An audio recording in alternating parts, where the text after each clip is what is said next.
خودت ثابت کن که بچه منی. بابا بهم گفته. من اونو کارم. خودت به من بگو از کجا بفهمم بچه‌می. بوت کن. بوت کنم؟ چی میدی؟ بود بچه‌مو دادی ولی بازم من شک دارم. چی؟ اینجا.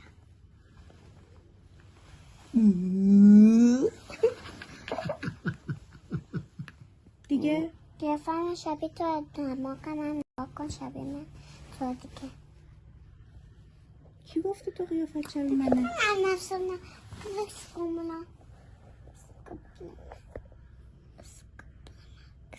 تو شبیه من نیستی که، تو شبیه بابایی. یعنی تو چقدر شبیه منی چقدر شبیه مامانی؟ شبیه تو یکم، شبیه مامان هزارم. الان بگو بهم کجا بودی؟ من شمال بودم، اونجا سبزیجات داره. سبزیجات آوردم برات. سبزیجات یعنی چیا؟ آلو، هویج، سیب، اینا آوردم باشون غذا درست کنی. ممنونم. اونجا رفتی چیکار کردی؟ سبزیجات نه آوردم. بجز اون کیو دیدی؟ امیرم اونجاست. خواهرتو دیدی؟ خواهرم آره؟ چند سال؟ سالشه. 19 سالشه؟ از من کوچیک‌تر، من 22 سالم. درست میگی. بله. خب الان تو داشتی توضیح میدادی راجع به کلیه، درسته؟ کلیه چیه؟ کلیه اینجا هست. خب اینجا هست. شبیه چیه؟ شبیه لوبیا هست. خب کارش چیه؟ کارش اینه که یه لوله های بهش وصله. خب بعد اون اضافه یایون که مثلا میکروب توشه اینا. آبه، فقط آبه، میکروب نداره. آبه و یکم کثیفه. خب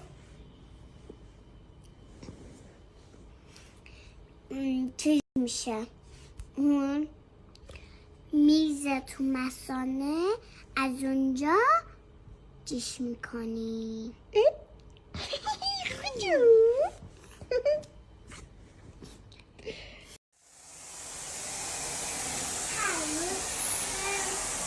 آره من شده جارو کردن از دست اینو باباش. کیه باباش؟ تو بابا دیگه. هر روز کار تو چی شده؟ شده جارو کردن اینو.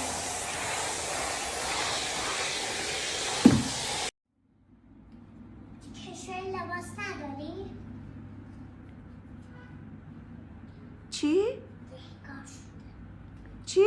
کشوی لباس نداری اینجوری میکنی؟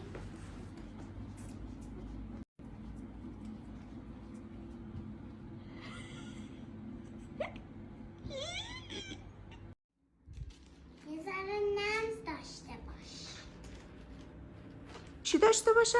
یه ذره نمز داشته باش. چی داشته باشم؟ نمز داشته باش. با پیشیمونم نمیبری بیرون. حوصله‌اش سر رفته. همینجوری اینو انداختی زمین. یه دختر 19 ساله که این کارا رو نمیکنه. نمز داشته باشم؟ بله، نمز داشته باش. الان نمز داری تو؟